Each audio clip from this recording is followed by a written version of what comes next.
Hi everyone, I would like to discuss about the refraction. So basically refraction is a process in which the bending of light takes place when the light is moving from one medium to the other medium. So today topic is refraction.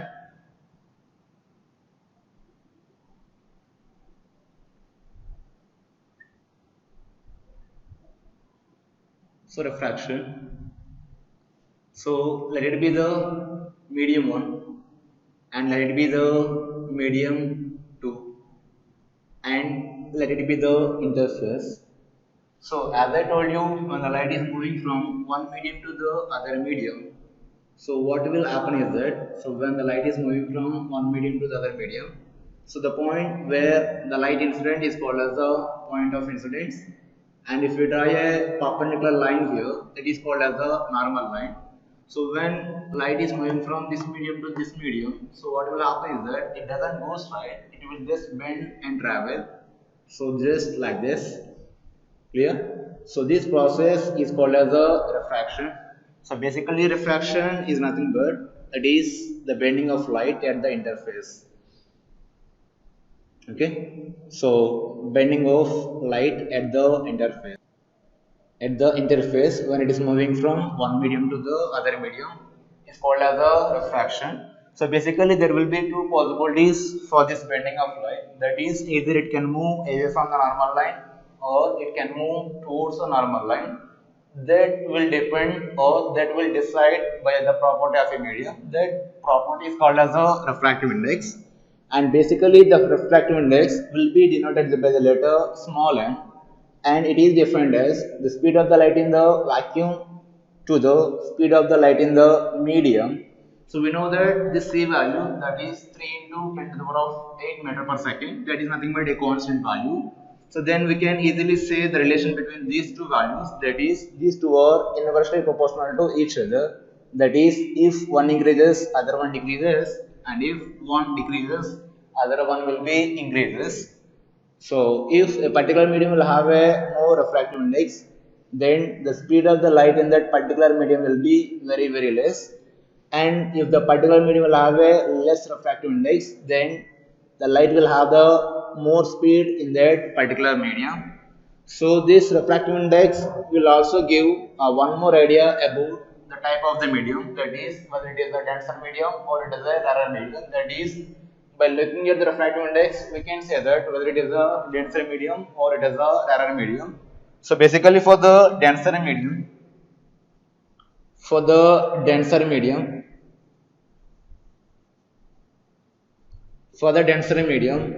this refractive index will be more, and for the rarer medium,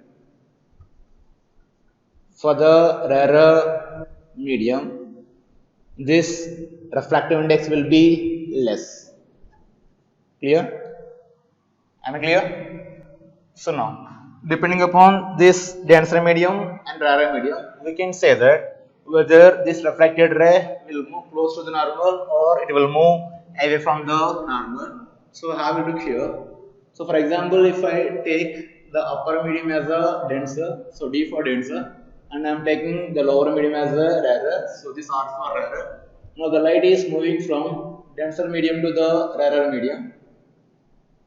So this is my normal line. So now it is moving from denser medium to the rarer medium. So when the light moves from denser medium to the rarer medium, so what will happen is that it will just move away from the normal line. So this is normal line, right? So it will move away from the normal line. So we know this angle is called as the angle of incidence and this angle is called as the angle of refraction. Clear? So let it be the N1, that is refractive index of denser medium, and let it be the N2, that is refractive index of the rarer medium. So here let V1 be the velocity in the denser medium, let V2 be the velocity in the rarer medium. So now we can say that this N1 will be greater than N2 and this V1 will be less than V2 because these two are inversely proportional to each other. So from the diagram we can easily say that the angle of incidence is less than the angle of refraction. Clear? Now for example, if the light comes from rarer to denser medium, what will happen? So now I'm taking the upper medium as a rarer one and I'm taking a lower medium as a denser one. So now I'm just considering a ray here. So it is a point of incidence. So if I draw a normal line here, so this is my normal line.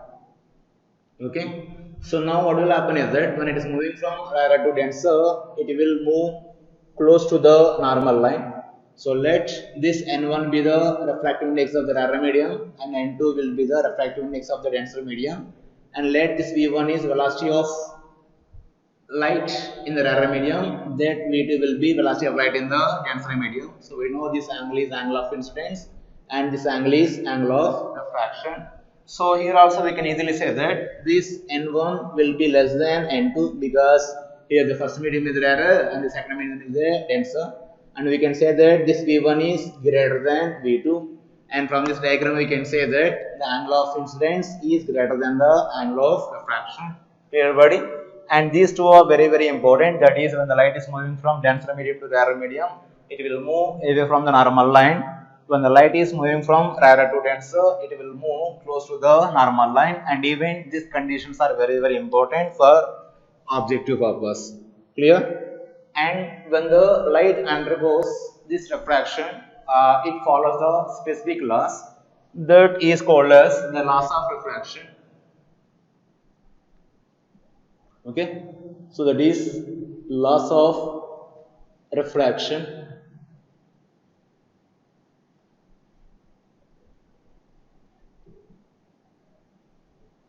Okay, laws of refraction. So the first law says that, so we know that this is the incident ray and this is the refracted ray and it is a normal line. So the first law says that these three should be on the same plane, that is incident ray, refracted ray and normal line.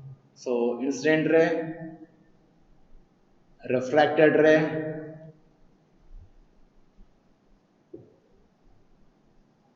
and normal line.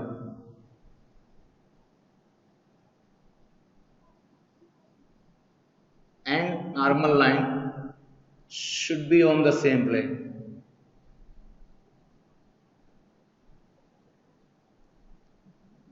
It should be on the same plane. So this is the first law of refraction. And the second one is it follows the Snell's law. That is, the Snell's law says that the ratio of sine of angle of incidence to sine of angle of refraction should be equal to constant. And this can also be written as n1 sine I is equal to n2 sine r. So this is called as the Snell's law. So that is, there will be two laws that will be followed by the light when it undergoes the refraction. One is incident ray, refracted ray and normal line should be on the same line. Another one is it has to follow the even Snell's law also. Clear everybody? Yeah, I will do. And here I would like to mention one thing. So why we have to focus or why we have to study about the refraction. So we should study about the refraction in order to understand how this refractive index of the medium or else how the presence of medium will change the actual position of an object. I am repeating. So we are going to understand or we are going to learn this concept how this refractive index or the presence of any medium will change the actual position of an object. So let's see an illusion so that we can easily understand the concept or the point which I am going to discuss about. That is, for example, I am taking an illusion here. So have a look. So let it be the interface which is just separating the two mediums, so which is air and other medium is water. Okay. So now here I am just considering a board. I am considering a fish here inside the water, and I am just considering a board that is in the air. So this is the board. So just imagine that this board is at a distance of 36 meter from the interface, and even the fish is also at a distance of 36 meter from the interface. So we can clearly see that the actual distance between the board and the fish is exactly 72 meters, but due to the refraction due to presence of these two mediums, the board can able to see the fish at a distance which is less than 72 meters, and this fish can able to see the board at a distance which is greater than 72 meters. So this two will happen, that is the board can see the fish at a distance of less than 72 meters, and the fish can see the board at a distance greater than 72 meters, that is because of the refraction. I'm clear? So in understand how it is happening, we have to understand a basic concept in the refraction, that is nothing but apparent depth.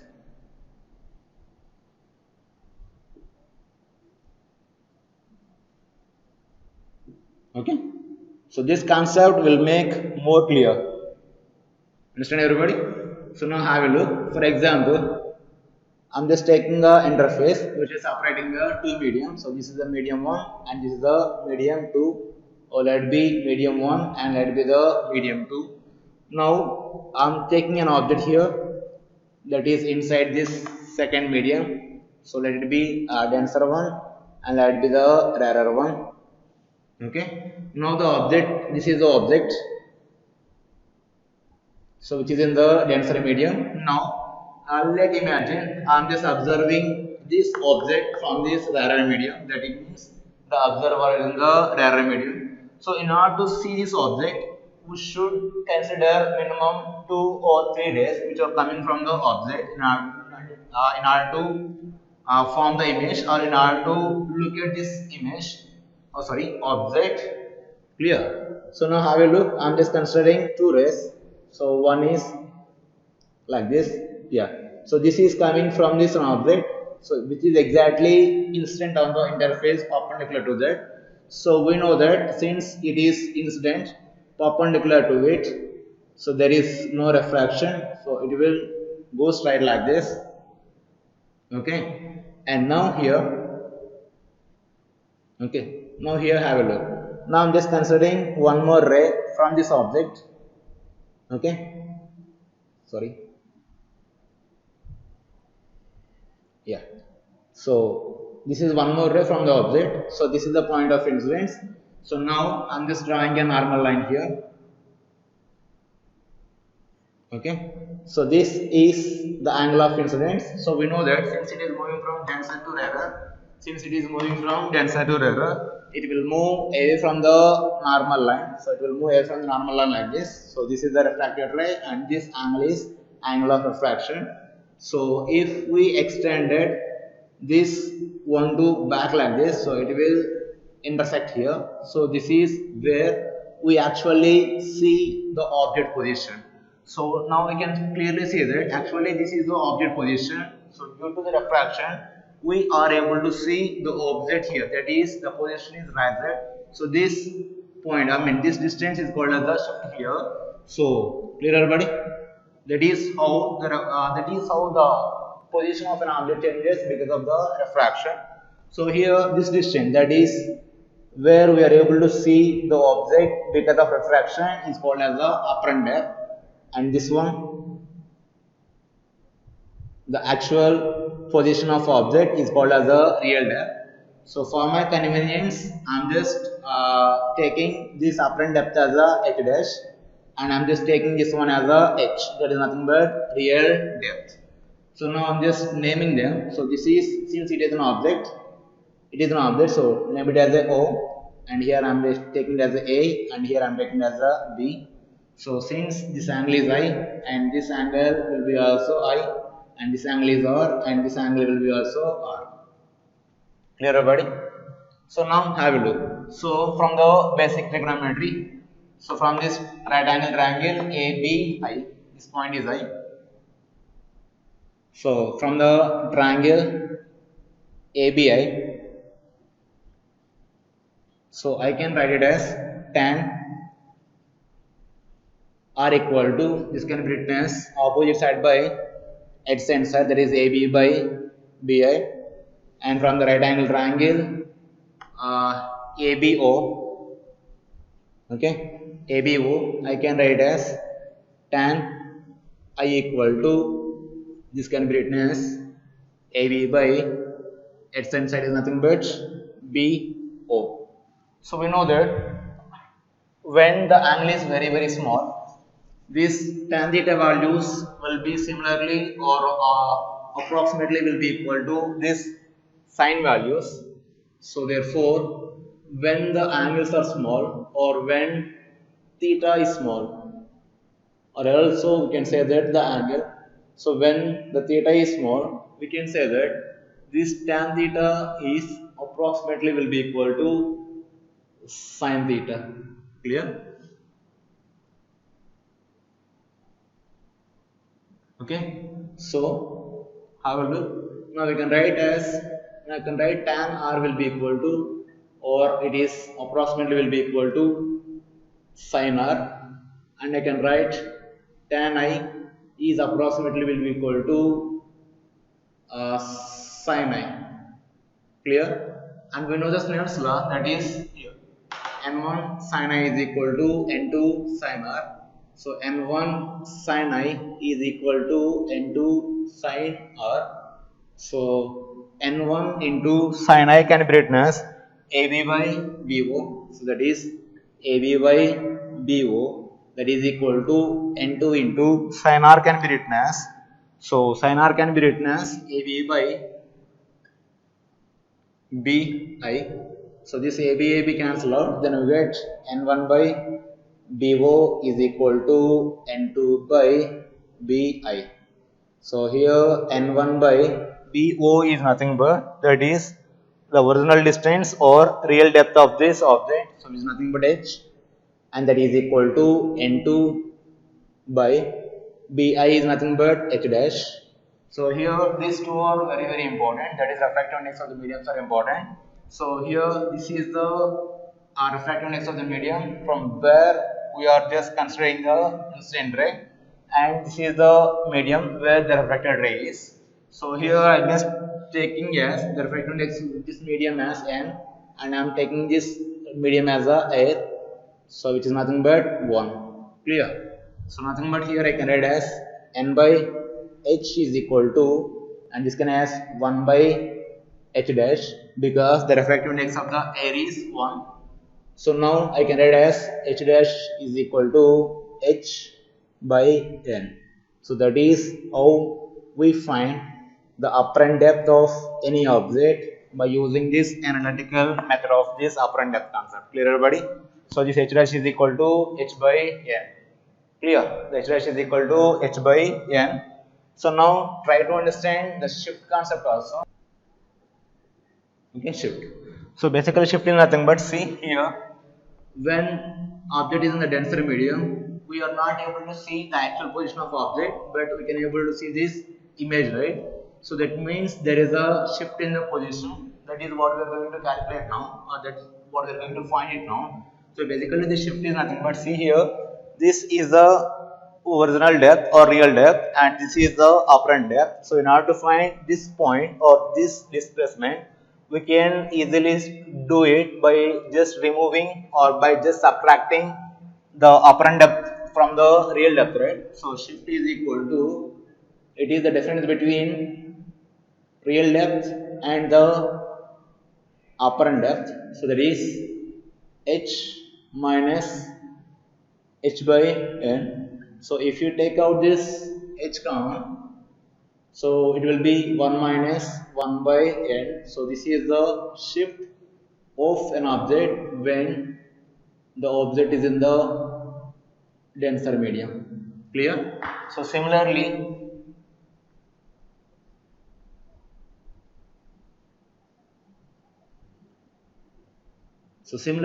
if the object is in the rarer medium, again we can find the apparent depth and we can also find the shift, but I'm not doing this calculation part here. Clear? So I'm writing them directly, that is the apparent depth when the object is in the rarer medium is, it will be h dash will be equal to n into h.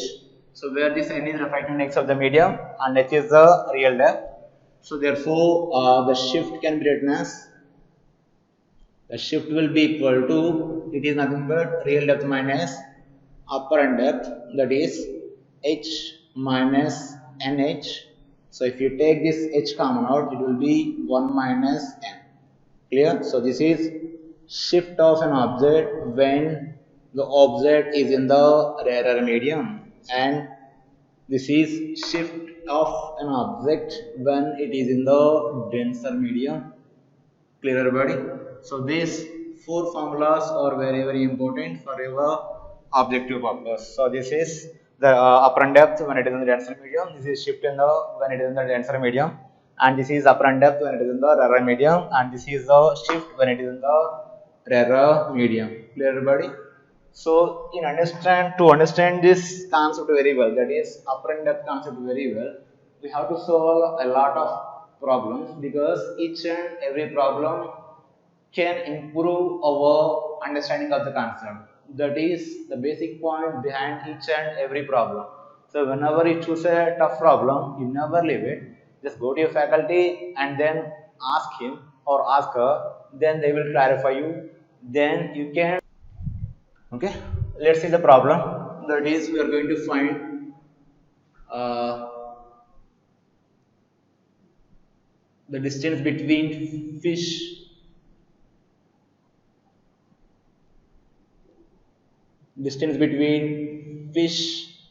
and the board. Okay. See. So for example, let it be the interface which is operating air and the water. Okay. Now the fish is here. Sorry, this is the board because it is the air. That is the board, and it is a fish. So now the board is at a distance of 36 meters, and the fish is also at a distance of 36 meter. Okay, so we know that the basic difference or the basic distance between them is 72 meters, but I told you this point already. Because of refraction, the position of fish changes, and even the position of the board also changes. So now we are going to calculate with respect to the board what will be the distance between the board and the fish because of the refraction, and what is the distance of the board with respect to fish because of the refraction. That is what we are going to calculate. For example, in the first case, I am going to calculate the distance between the board and the fish because of refraction. Make sure it is because of the refraction. Basically, the actual distance is 72 meters. That's okay. But now we are going to calculate the distance between board and the fish because of the refraction. So since this fish is in the denser medium, then the apparent depth will be equal to, so we are already calculated, that is h dash. So here h dash will be equal to h by n. So here h dash will be equal to, h is nothing but the real depth, which is nothing but 36, by n is nothing but 4 by 3 because it is the water, right? For the water we have a refractive index 4 by 3. So that is h dash is equal to 36 into 3 by 4. So if we cancel out, h dash will be equal to 27 meters. So therefore now the fish will be the fish position will be shifted to here at this position. Clear? So let it be how much? 27 meters. So now the distance between board and the fish position is, this is 36 and this is 27. So therefore total distance.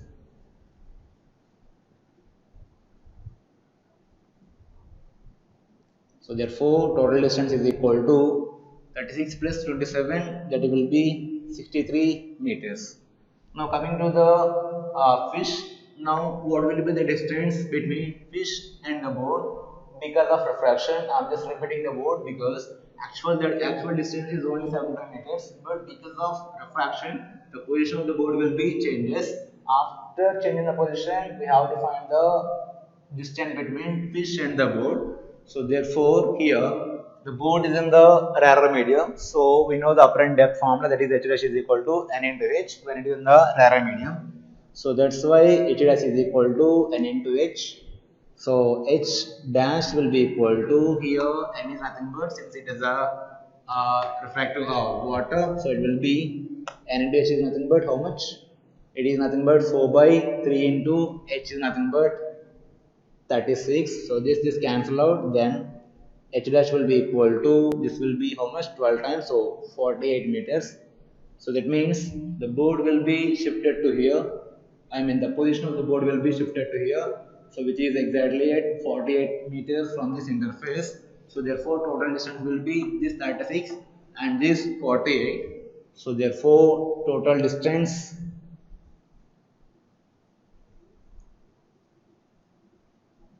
so total distance will be equal to how much, 48 plus 36.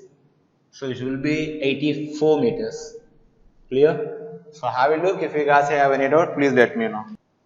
Yeah. So let's solve one more problem. That is finding the velocity of the board. This problem will make this apparent depth concept more interesting. That is the velocity of board. Okay, which will make the concept more interesting. So let's see the problem. That is, there is an interface which is operating air and water. Okay, so now there is a board here and there is a fish here. Let B for bird and F for fish, and now the board is moving towards fish and the fish is moving towards the board. The board is moving towards the fish with some velocity. We don't know how much it is. Let it be VB, and the fish is moving towards the board with velocity 3 meter per second. And I'm also providing one more value, that is the velocity of board with respect to fish is 8 meter per second. Then we have to calculate the velocity of the board.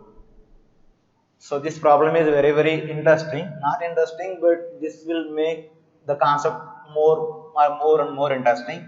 So here the board is moving down and the fish is moving up, but we have to calculate the velocity of the board here. If the velocity of board with respect to fish is 8 meter per second, so it is a basic answer. From the basic answer, we know that the board is in the error medium. So the apparent depth will be equal to this one, that is h dash will be equal to n into h. Okay, so now the position of board with respect to fish will be, that is the position of board with respect to fish will be equal to how much? So this apparent depth, that is this apparent depth plus the position of this fish, that is, this can be written as this nh plus this xf, that is nothing but position of the fish. So now I can write as, if I differentiate with respect to time.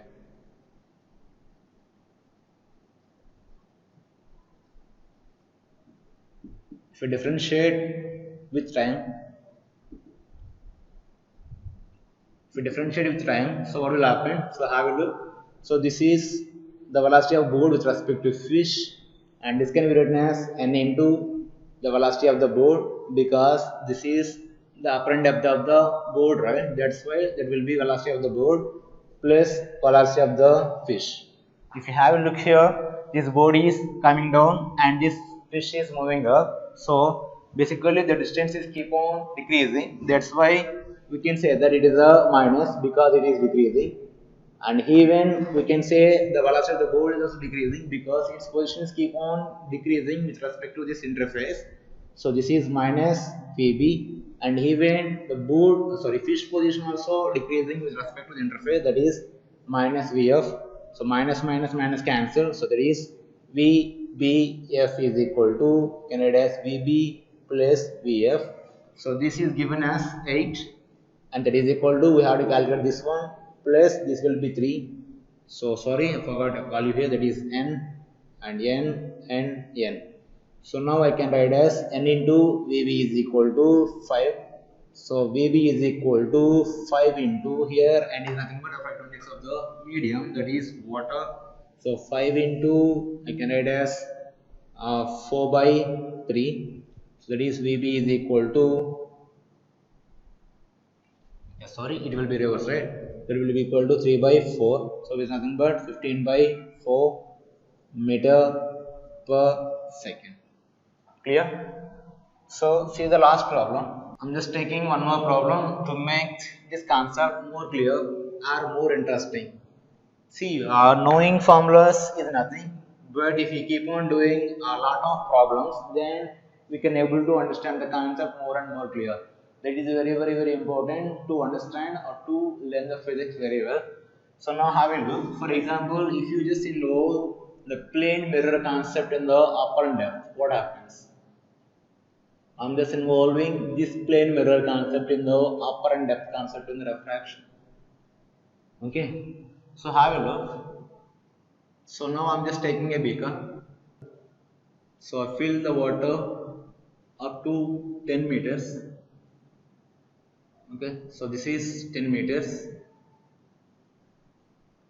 So I fill the water up to 10 meters. So now what I'm doing is that I'm just taking a plane mirror, so which is at a height of 5 meter from this water air interface. Okay, now this is the plane mirror. See, when you are solving more and more problems, we can understand the concept more and more better. So now what I'm doing is that I'm just placing an object here at the bottom of the beaker, which is having a water. Now the question is, we have to find the distance of image from the mirror. See, we know that because it is an object, this mirror will form its image inside it, right? Clear, everybody? So this is the plane mirror and it is an object here. So this object image will form in the inside the mirror. But the thing is that we cannot take the object distance here as 15 meters. Am I clear, everybody? We should not consider this total distance as the object distance, because see, there is a medium involved here. That is, there is a presence of the medium.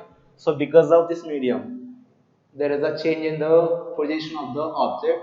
So after changing the position, we have to consider the distance.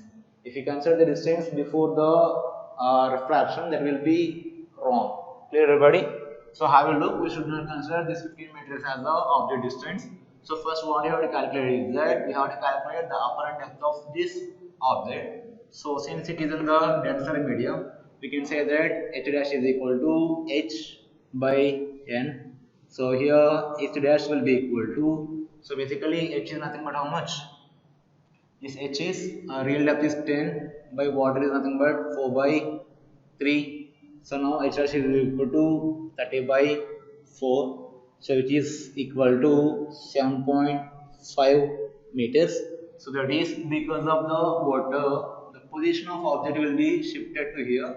That is 7.5 meters from this interface. Now for this plane mirror, it will be the object. So the total distance will be equal to this 5 plus 7.5, so nothing but 12.5 meters. So therefore object distance nothing but u is equal to, it will be 12.5 meters. So since we know that in the plane mirror the object distance and image distance, they both will be equal, right? So therefore the image distance from the mirror will be also 1.5 meters. Clear, everybody? So there will be more and more problems in the upper and depth concept. So if you solve each and every problem, then you can understand the concept very more clear. Thank you.